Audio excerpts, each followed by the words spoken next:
River of Doubt, Chapter 2, Opportunity.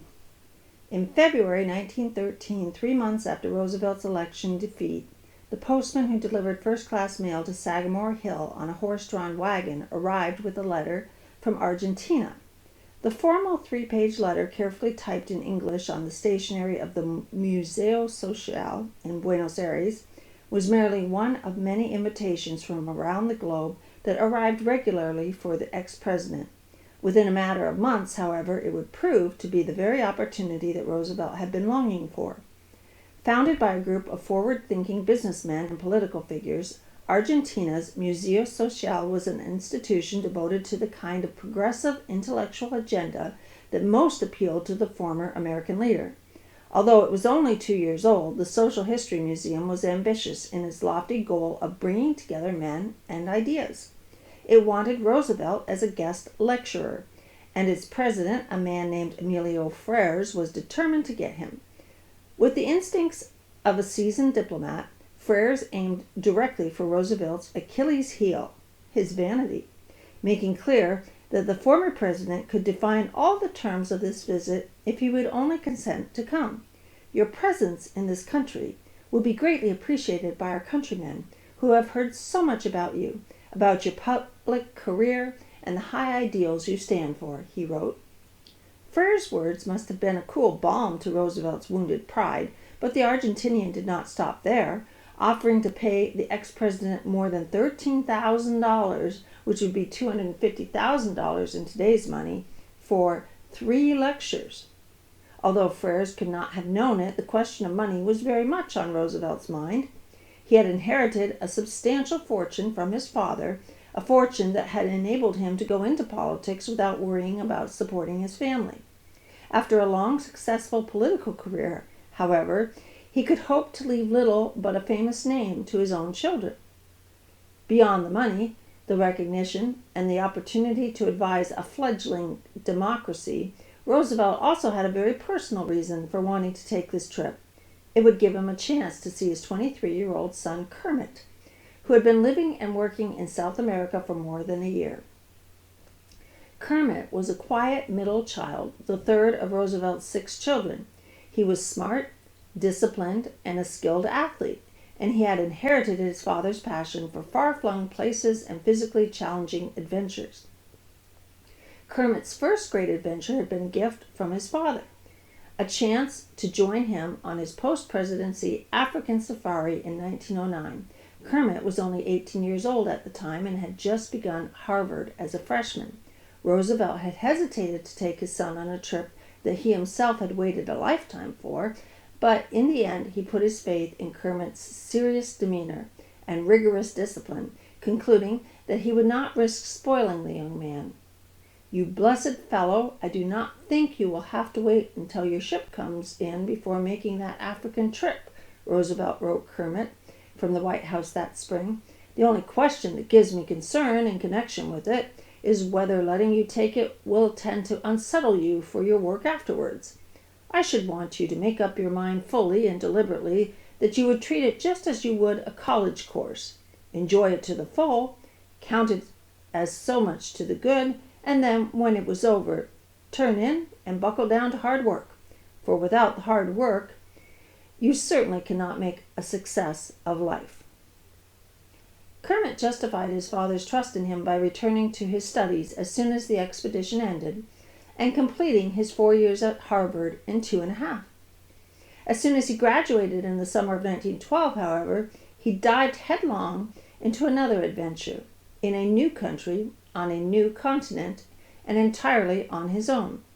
His first job in South America had been with the Brazil Railway Company, but after some shake-ups in the management, he had taken a job building bridges for the Anglo-Brazilian Iron Company. Although he suffered from what Roosevelt referred to as intermittent fever, he was thriving in this rough, unfamiliar environment and was making his father proud. "I'm greatly pleased at the way that Kermit has gone on," Roosevelt had written to his sister-in-law Emily. "He appears to be making good down in Brazil." Kermit's decision to go to Brazil could hardly have been better calculated to impress his father. Not only had the young man struck out on his own, But he had chosen South America, a continent that, in the early part of the 20th century, was still considered remote, mysterious, and dangerous. In fact, at that time, less was known about the interior of South America than about any other inhabited continent. If the idea of traveling to a South American city was unusual for most Americans in 1913, venturing into the dense jungles of the Amazon was simply out of the question. With the exception of a few large and widely spaced rivers, each more than 800 miles long, there was a blank, unexplored spot on the map of South America the size of Germany, and within it lay the vast, tangled expanse of the Amazon rainforest. So remote and unknown was the Amazon that the first substantial effort to penetrate it had ended in failure only the year before, when the final wooden ties were laid on the Madeira-Mamoré Railroad.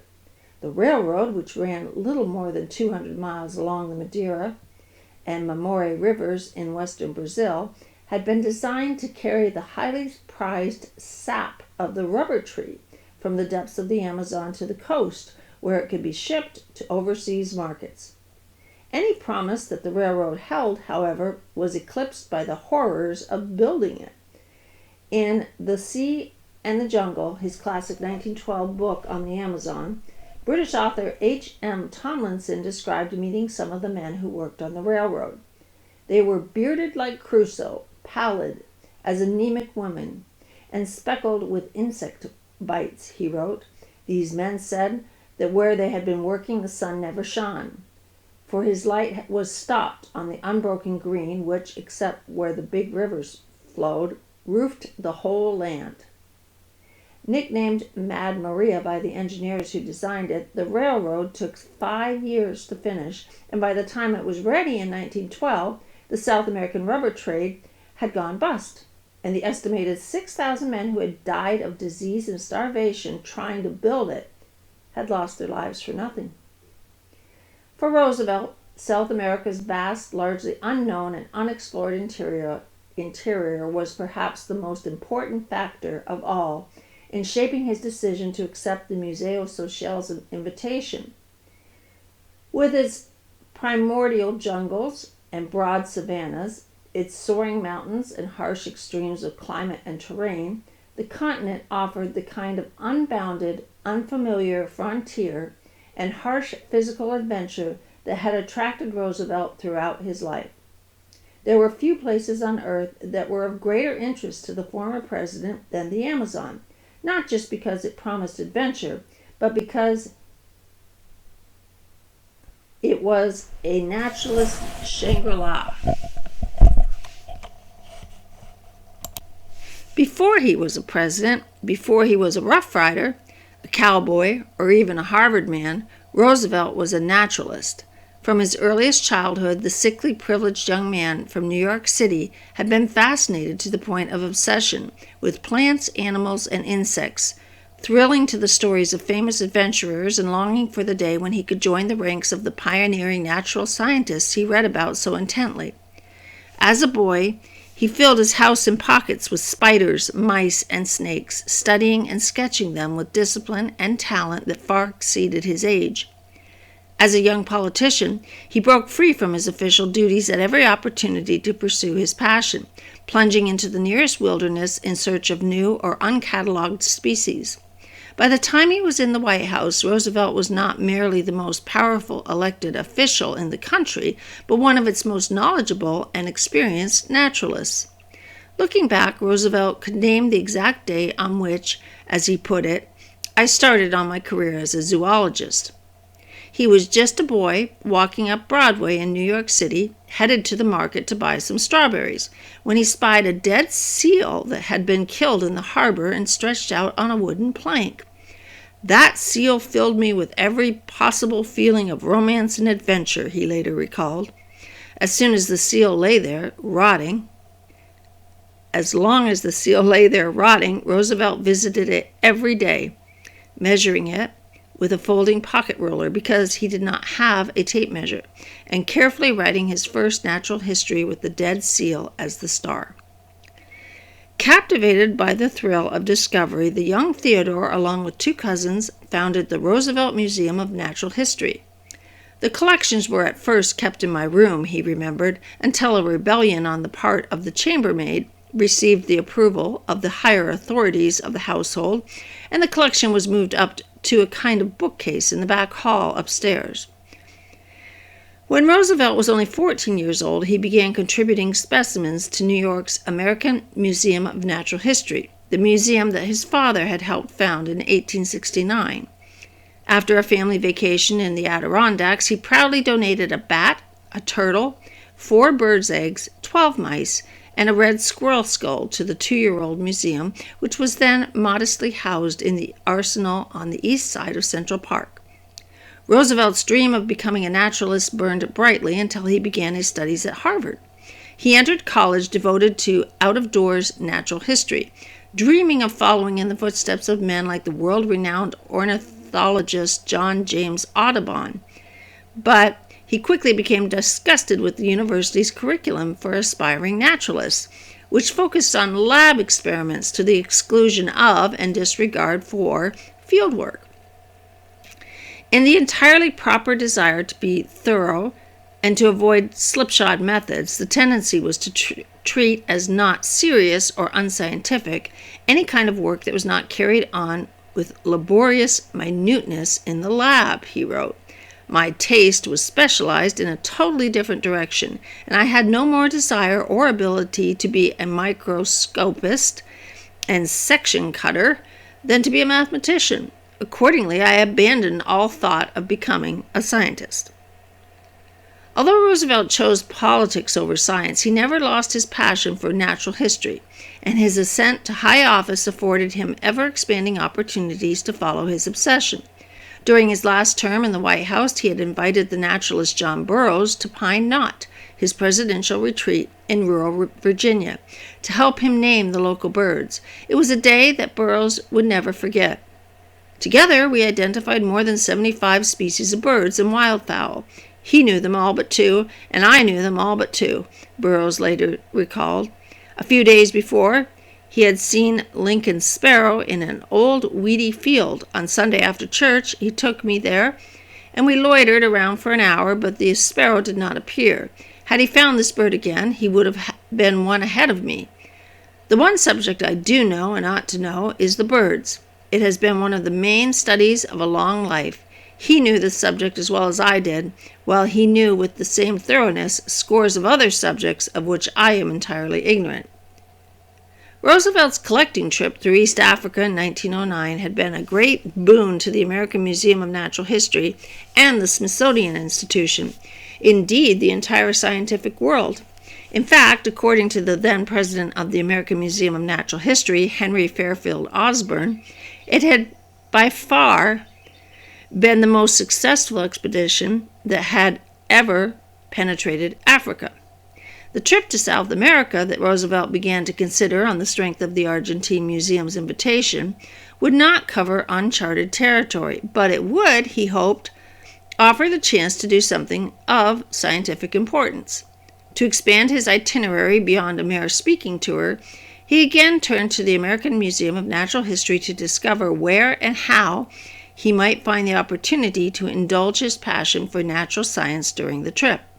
Although he did not contemplate anything too difficult or dangerous, the sheer scale of the continent's natural wonders promised a rich and absorbing adventure, crowned by the chance to have a first-hand look, however casual, at the wonders of the Amazon. In looking to the museum for advice, Roosevelt was turning to the epicenter of American natural science. The museum, encompassing 4 city blocks between 77th and 81st Streets, had grown during Roosevelt's lifetime to become not only one of the world's leading natural history museums, but also a renowned sponsor of expeditions to all corners of the earth, from the North Pole to the Gobi Desert to the lush jungle of the Congo. Foremost among Roosevelt's friends at the museum was Henry Fairfield Osborn, the articulate young paleontologist who 5 years earlier had become the first scientist to be named president of the museum, a position he would hold for 25 years. Roosevelt had known Fair Osborn most of his life. "I can hardly express to you how much your offer to cooperate with the American Museum of Natural History pleases me," Osborn wrote Roosevelt when he heard about his plans for a trip to the Amazon, "both for your own sake and because of the historical association of your father in the foundation of the museum."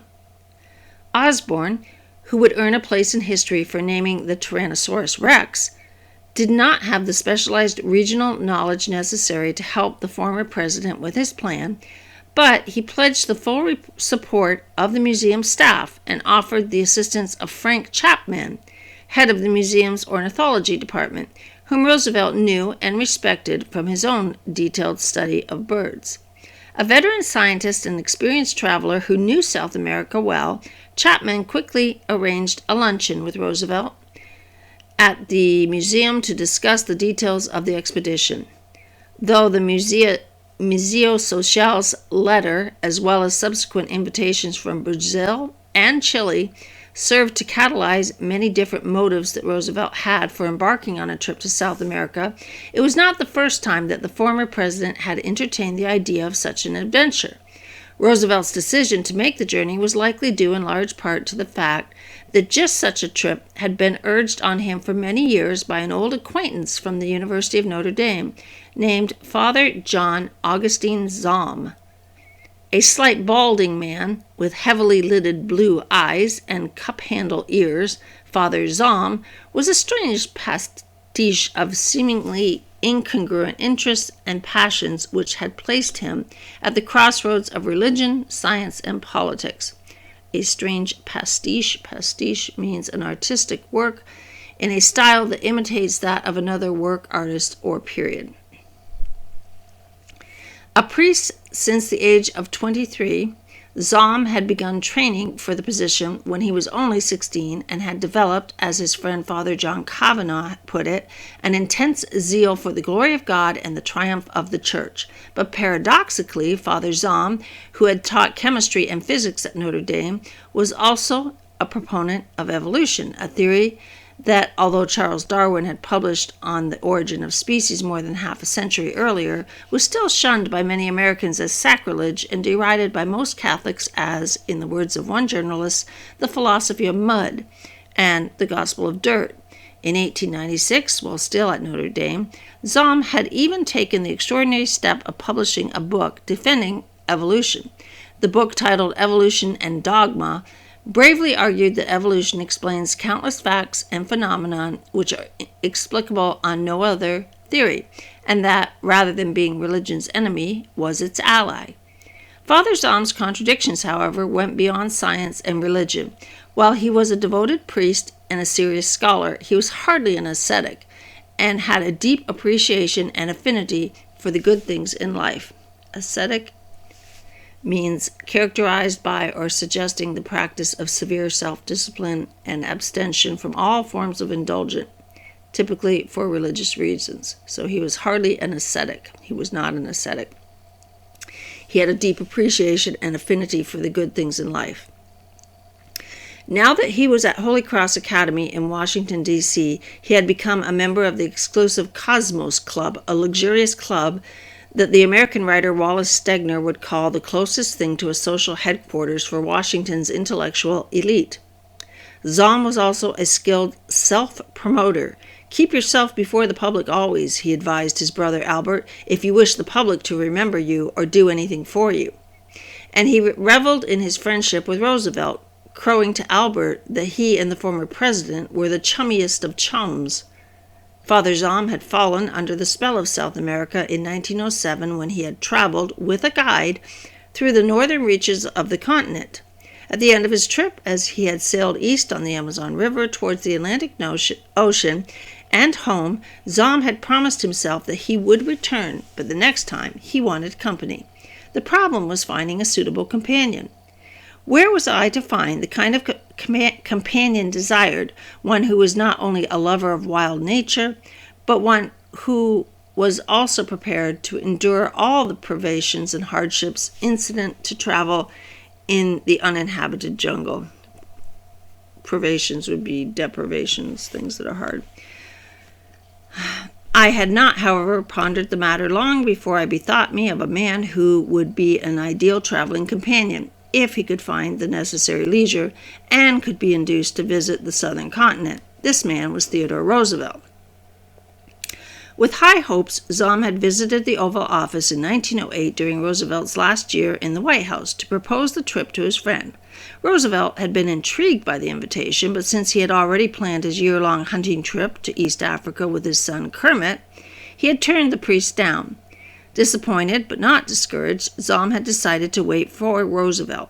He waited through Roosevelt's trip to Africa, his controversial campaign, his electoral defeat, and his brooding isolation on Oyster Bay.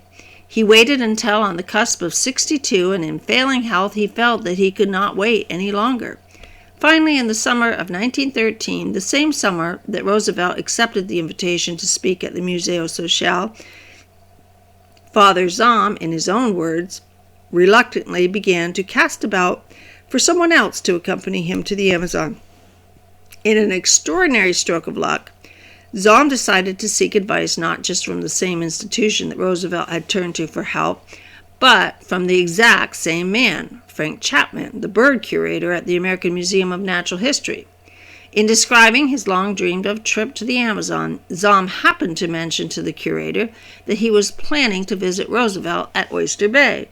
Zahm had no hope, he wrote, that the colonel would finally be able to go to South America, but he felt certain that he would be interested in hearing about the journey that they had long discussed and which would soon take place without him. "You may save yourself the trip to Oyster Bay if you have anything else to do," Chapman replied, "for Colonel Roosevelt is going to take luncheon with me here tomorrow, and I shall be glad to have you join us." Surprised and delighted, Zahm immediately accepted, and Chapman added him to the guest list, apparently without warning Roosevelt. "By George, you here?" Roosevelt cried when he blew into the museum's dining room for his luncheon with Chapman and found Father Zahm in the midst of the scientists and staff who were to be his own expedition advisors. Zahm's unexpected appearance caught Roosevelt off guard, but with a certain veteran politician's skill, he recovered nicely. "You are the very man I wish to see," he boomed. "I was just about to write you to inform you that I think I shall at last be able to take that long-talked-of trip to South America." The abrupt appearance of the priest and his dreams of South America adventure both accelerated the preparations for the ex-president's own trip and gave it an energetic full-time advocate and organizer in the person of Zahm. The elderly priest quickly assumed responsibility for planning the journey. I don't know if 62 is elderly. And placed himself in charge of choosing a route, organizing transportation, and ordering provisions and equipment, details that Roosevelt was content to leave in the hands of others. Zahm's grasp of the actual requirements of such a journey, however, was far from certain. Zahm had billed himself as something of an expert on South America. In addition to his travels through the continent, he had also written several books on the subject. However, both up the Orinoco and down the Magdalena, and along the Andes and down the Amazon, which Zahm had published under the pen name H.J. Mosens, Ph.D., had generated skepticism within the country's relatively small circle of South American travelers. It's nice to have a pen name where you make yourself a doctor. With a wide knowledge of the history of the regions traversed, Frank Chapman would later write, he seemed to have seen so little of the countries themselves that it was suggested he had never visited them at all. If Roosevelt had concerns about his friend's abilities, he did not express them, perhaps because he did not expect the trip, conceived initially as a simple speaking tour, to prove to be too taxing. Rather, in a rare reference to his own age and mortality, Roosevelt merely cautioned the priest to be mindful of the potential risks inherent in such travel and to avoid imprudent choices in his planning. "I would like to get a fairly good idea of the amount of mischance to which we would be exposed," he wrote Zahm. "I don't in the least mind risk to my life, but I want to be sure that I am not doing something for which I will find my physical strength unequal."